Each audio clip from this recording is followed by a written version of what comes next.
তো আমরা এখন এই যে গাড়ি নিয়ে বেরোচ্ছি চার ধাম যাওয়ার উদ্দেশ্যে। চার ধাম আমরা ফার্স্ট দেখব। আমাদের হোটেল থেকে ম্যাল মার্কেট একদম কাছাকাছি ছিল, কুয়াশার কারণে আমাদের একটু বেরোতে দেরি হলো।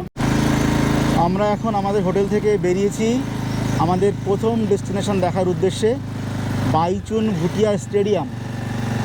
আপনারা সামনে যেটা দেখতে পাচ্ছেন ইয়েলো কালারের বিল্ডিং এবং তার সঙ্গে কনস্ট্রাকশান, এটাই হচ্ছে বাইচুন ভুটিয়া স্টেডিয়াম। আমি আগেরবার যখন এসেছিলাম তখন এটা আন্ডার কনস্ট্রাকশান ছিল, কিন্তু এখন কিন্তু এটা পুরোভাবে ওপেন রয়েছে। এইটা হচ্ছে স্টেডিয়াম এবং স্টেডিয়ামের উপরের ওই হচ্ছে কনস্ট্রাকশান। স্টেডিয়ামটা আপনাদের বাইরে থেকে দেখিয়ে দিলাম।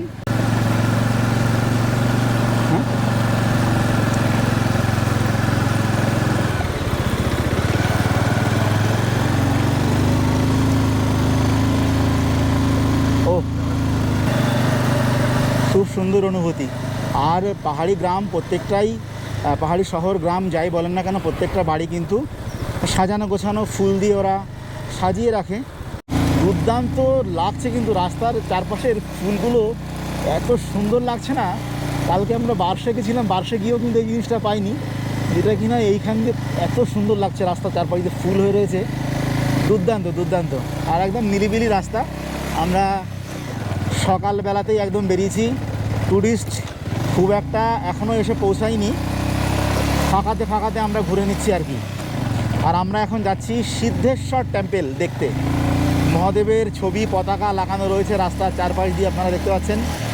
আর যাত্রার রাস্তাপথটাও কিন্তু খুব সুন্দর। এই বাঁ দিকে আবার একগুচ্ছ ফুলের গাছ আমরা দেখতে পাচ্ছি, খুব সুন্দর লাগছে। পরপর এইগুলো কি ফুল আছে, নাম জানা আছে? নাম জানি না, আপনারা যদি কেউ নাম জানেন তাহলে কমেন্টে জানাবেন। চারধাম এরিয়া এবং শিব মন্দির যেটা, সেই এরিয়াতে আপনারা দেখতে পাচ্ছেন। हाँ पार्किंग कहाँ, कितना पार्किंग का? आगे जाना पड़ेगा 20 পার্কিং, ঢোকার পার্কিং আমাদের কাছ থেকে 20 টাকা নিল। পার্কিংয়ের ব্যবস্থা করা রয়েছে। এবার আমরা এই রাস্তা দিয়ে এগিয়ে যাচ্ছি, এগিয়ে যে কোনো একটা সুবিধা মতো জায়গায় আমাদের গাড়িটা পার্ক করব। আর ওই দূরে দেখা যাচ্ছে কিন্তু মহাদেব ভোলেনাথের মূর্তি। নামজি বাজার থেকে যাত্রা শুরু করে মোটামুটি মিনিট 15-এর মধ্যেই পৌঁছে গেলাম এই চার ধামে। পিছনে যে গেটটা দেখতে পাচ্ছেন, এই গেট দিয়ে এখন ভিতরের দিকে আমাকে যেতে হবে। তো চলুন যাওয়া যাক ভিতরের দিকে। এখানে ঢোকার জন্য আপনাকে টিকিট করতে হবে। পিছনে কাউন্টার রয়েছে। এটা হচ্ছে জেনারেল ভিজিটারের জন্য 50 টাকা পার পারসন, আর যদি সিনিয়র সিটিজেন হয় তাহলে 25 টাকা। ঢুকতেই একদম মহাদেবের সুবিশাল মূর্তি রয়েছে। এখানে সাইলেন্স জোন, কথা আসতে বলতে হচ্ছে ওই জন্য।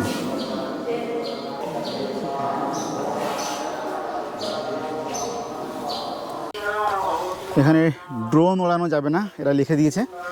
আর এইদিকে জুতো খুলে দিতে হবে, জুতো খোলার এদিকে কাউন্টার রয়েছে। এদিকে জুতো খুলে তারপরে মেন মন্দিরে প্রবেশ করতে হবে।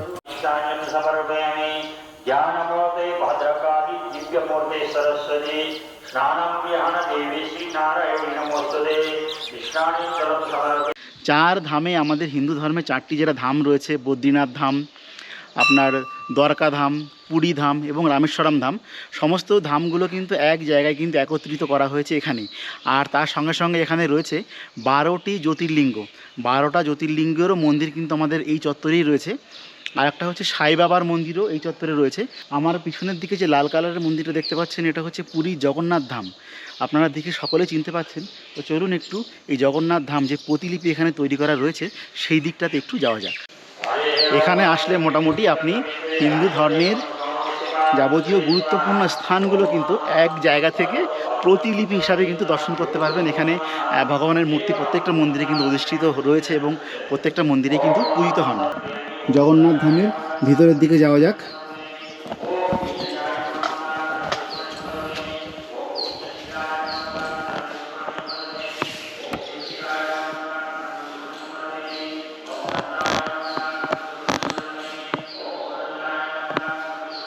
আর এই যে ভগবানের মূর্তি ওখানে অধিষ্ঠিত রয়েছে, পুজো হয়েছে, ওখানে দেখুন প্রদীপ জ্বলছে।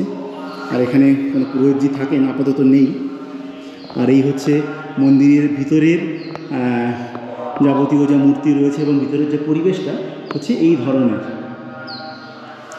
আমার পিছনে যেটা দেখতে পাচ্ছেন এটা হচ্ছে 4 ধামের অন্যতম ধাম দ্বারকা ধাম। এবারে ভিতরের দিকে আমি যাব।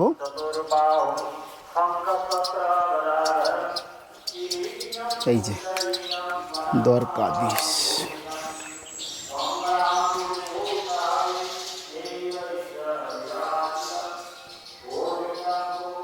মন্দিরের উপরে এই ধরনের, আর ভিতরের পরিবেশটা হচ্ছে এই যে একদম পুরো প্রতিলিপি তৈরি করা রয়েছে।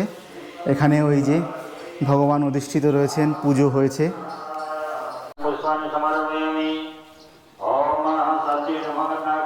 এটা হচ্ছে বদ্রীনাথ ধাম, 4 ধামের অন্যতম ধাম বদ্রীনাথ ধাম কিন্তু এখানে রয়েছে। এটা হচ্ছে বদ্রীনাথ ধামের সামনের মেন গেট, মূল দ্বার। এই দ্বারের ভিতর দিয়ে এখন আমরা প্রবেশ করব। এই হচ্ছে বদ্রীনাথ ধামের ভিতরকার, ওখানে এই হচ্ছে বদ্রীনাথ ধামের ভিতরের পরিবেশ, আপনারা দেখে নিন।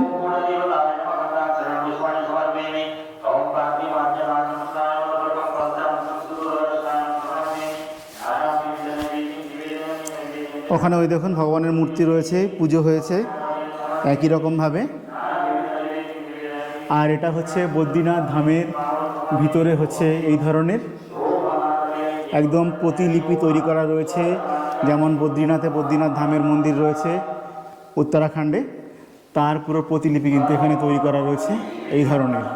জানি না 12টা জ্যোতির্লিঙ্গে কখনো জল অর্পণ করার আমার সৌভাগ্য হবে কি না, তবে নামচিতে এসে আমি চেষ্টা করছি প্রত্যেকটা জ্যোতির্লিঙ্গতে যাওয়ার এবং প্রত্যেকটা জ্যোতির্লিঙ্গতে মহাদেবের মাথায় জল অর্পণ করার। এখন চলে এসেছি বৈদ্যনাথ জ্যোতির্লিঙ্গের সামনে। পিছনে হচ্ছে বৈদ্যনাথ জ্যোতির্লিঙ্গ, যেটাতে কিনা ওই যোশীডিতে অবস্থিত। তো বাবাধামের ভিতরে এখন প্রবেশ করি। হর হর মহাদেব, হর হর মহাদেব, হর হর মহাদেব, হর হর মহাদেব। জ্যোতির্লিঙ্গে জল অর্পণ। হর হর মহাদেব, হর হর মহাদেব। এটা হচ্ছে কেদারনাথের জ্যোতির্লিঙ্গ, ভগবান কেদারনাথের জ্যোতির্লিঙ্গ কিন্তু এইটা। ভিতরে দেখুন মহাদেব এর শিবলিঙ্গ এখানে অধিষ্ঠিত রয়েছে, তার উপরে কিন্তু জল চড়ানো রয়েছে। এই দেখুন, এটা হচ্ছে কেদারনাথ মন্দিরের ভিতরের পরিবেশ। জয় শ্রী কেদার। এটা হচ্ছে সোমনাথ জ্যোতির্লিঙ্গ মন্দির, সোমনাথ জ্যোতির্লিঙ্গ মন্দির। মহাদেব ওই যে অধিষ্ঠিত রয়েছেন, জলাভিষেক করা হয়েছে মহাদেবকে। হর হর মহাদেব। এটা হচ্ছে মল্লিকার্জুন জ্যোতির্লিঙ্গের মন্দির। চলুন মল্লিকার্জুন জ্যোতির্লিঙ্গের মন্দিরের ভিতরে প্রবেশ করি। হর হর মহাকাল, হর হর মহাকাল।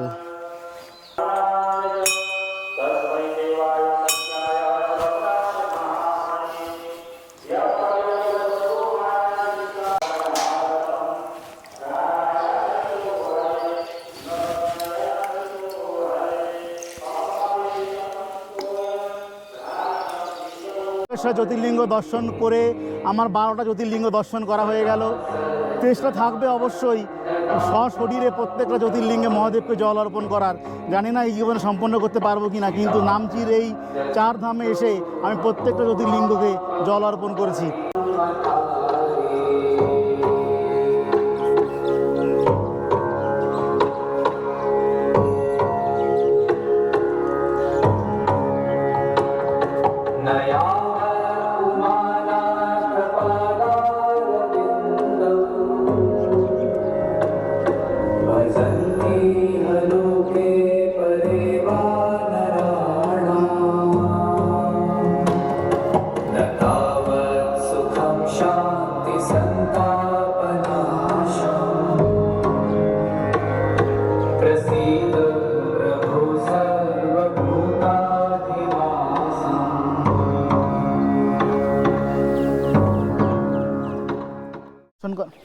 চার ধাম দর্শন করা হয়ে গেল। এবার এখান থেকে বেরিয়ে যাচ্ছি রোজ গার্ডেন দেখতে। খুব সুন্দর অপূর্ব লাগলো। 12টা জ্যোতির্লিঙ্গে আমি দর্শন করলাম এবং জল অর্পণ করলাম মহাদেবকে। এবার এখানে আপনি অনেকটা সময় নিয়ে আসলে ভালোভাবে ঘুরতে পারবেন। আর এখানে কিন্তু ক্যান্টিন রয়েছে, আপনারা যদি খাবার দাবার না নিয়ে আসেন কিংবা না খেয়ে আসেন, খাবার দাবার ব্যবস্থা কিন্তু এখানে রয়েছে। আর এখানে কিন্তু প্রসাদ নেওয়ার ব্যবস্থা রয়েছে, আপনি আলাদা করে প্রসাদ নিয়ে যেতে পারেন। তো যাই হোক, মোটামুটি এটা ছিল আমার চারধাম ঘোরার অভিজ্ঞতা, সেটা আমি ভিডিওবন্দি করলাম। এবার এখান থেকে আমি বেরিয়ে যাব রোজ গার্ডেন দেখতে, যেটা কিনা এই আপনার এই চত্বরেই, এই মন্দির চত্বর থেকে নেমে যেতেই আমাকে রোজ গার্ডেন পড়বে, সেই রোজ গার্ডেনটা দর্শন করব। তারপরে আমি যাব নেক্সট পয়েন্ট। নামচির চারধাম দেখার পর চলে আসলাম নামচির আমার সাইট সিনের সেকেন্ড পয়েন্টে, রোজ গার্ডেন। আমার পিছনে যেটা দেখতে পাচ্ছেন এটা হচ্ছে রোজ গার্ডেন ঢোকার এন্ট্রি। আর ঢুকতেই এ ধরনের টিকিট কাউন্টার রয়েছে, যেখান থেকে কিনা আপনাকে টিকিট করে নিতে হবে। ঢোকার এন্ট্রি ফি হচ্ছে 50 টাকা। আমাদের টিকিট করা হয়ে গেছে। আর এদের নিজস্ব পার্কিংয়ের ব্যবস্থা রয়েছে, আপনারা গাড়ি নিয়ে আসলে এরকম নিচের দিকে পার্কিং করা যাবে। আমরা বাইকটা এই নিচে পার্কিং করলাম। এবার হেঁটে হেঁটে উপরের দিকে যাই। রোজ গার্ডেন নিচে থেকে যেটা ফুলের ঝলক পাচ্ছি, খুব সুন্দর ফুলের ঝলক তো পাওয়া যাচ্ছে। আশা করা যাচ্ছে উপরে গেলে আরও সুন্দর আমি দেখতে পারবো।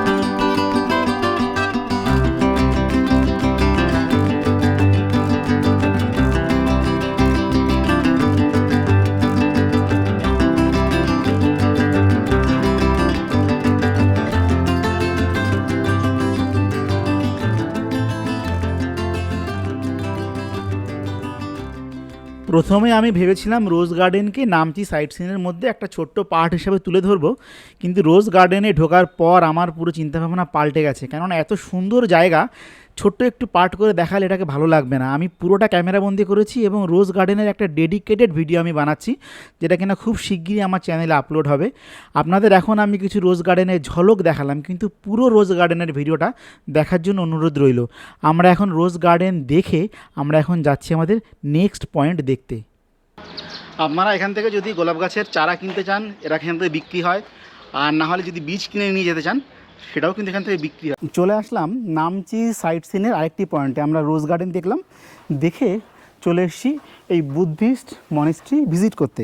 এটা হচ্ছে বাইচুন ভুটিয়ার যে স্টেডিয়ামটা রয়েছে তার ঠিক উল্টো দিকেই রয়েছে বুদ্ধিস্ট মনেস্ট্রি। আপনাকে হেঁটে অনেকটা উপরের দিকে উঠে আসতে হবে। তো যাই হোক, চলুন মনেস্ট্রির ভিতরের দিকে যাই। এটা হচ্ছে মনেস্ট্রি ঢোকার গেট। মনেস্ট্রি ঢোকার গেট প্রত্যেকটা মনেস্ট্রির মতো এই মনেস্ট্রিটাও খুব সাজানো গোছানো, পরিষ্কার পরিচ্ছন্ন, পরিপাটি আর কি।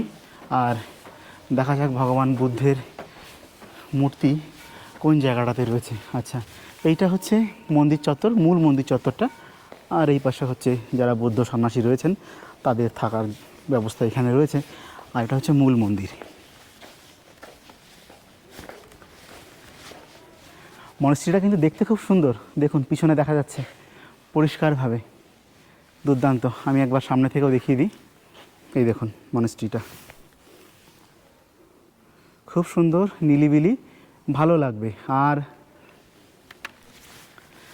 সব থেকে বড় বিষয় হচ্ছে আপনাকে বেশি দূর যেতে হবে না, মানে একদম নামচি শহরের কাছেই কিন্তু মনেস্ট্রি। আপনারা সমস্ত সাইট সিন করার সঙ্গে সঙ্গে এই মনেস্ট্রিটাও আপনাদের ভ্রমণ তালিকায় অবশ্যই রাখুন। এটাকে যেন কী বলে দিবাঙ্করদা, এই জায়গাটাকে?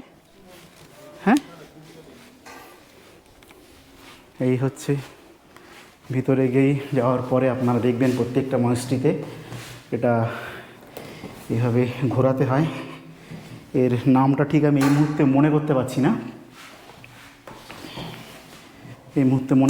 না, তো এর প্রদক্ষিণ করব। আর উপরে ঘন্টা লাগানো আছে, ঘন্টাটা কিন্তু সঙ্গে সঙ্গে একবার করে বাজছে, শুনতে পাচ্ছেন তো? এই দেখুন,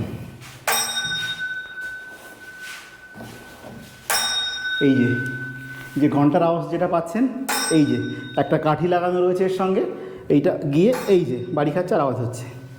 এই বুদ্ধিস্ট মনেস্ট্রিতে এসে একটা কথা মনে পড়ে গেল, আপনাদের একটু মনে করিয়ে দিই। আমি কিছুদিন আগে বুদ্ধগয়াতে গেছিলাম মহাবোধি মন্দিরে, যেখানে বুদ্ধদেব সিদ্ধি লাভ করেছিলেন। তার সমগ্র ভিডিও কিন্তু আমার চ্যানেলে আমি আপলোড করে রেখেছি।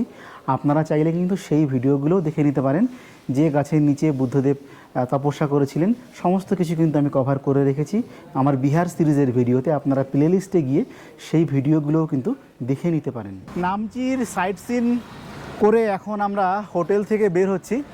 আমরা এই হোটেলে ছিলাম, বাঙালি হোটেল, বাঙালি খাওয়া দাওয়া রয়েছে। কলকাতার এক ভদ্রলোক হোটেলকে পরিচালনা করছেন। তো মোটামুটি নামচির এই সাইট সিন কমপ্লিট করে এখন আমরা যাব তারেবীরের উদ্দেশ্যে। এখান থেকে আমি তারেবীর যাব। তারেবীরের ভিডিওটা দেখার জন্য সকলকে অনুরোধ রইল। তারেবীর কিন্তু খুব সুন্দর একটি জায়গা, যেখান থেকে পাহাড়ের অলমোস্ট 360 একটা ভিউ পাওয়া যায়। যারা তারেবীর সম্পর্কে জানেন তারা তো অবশ্যই জানেন, আর যারা জানেন না তাদেরকে তারেবীরের ভিডিও দেখার জন্য অনুরোধ রইল। আজকের মতো ভিডিও এখানেই শেষ করছি।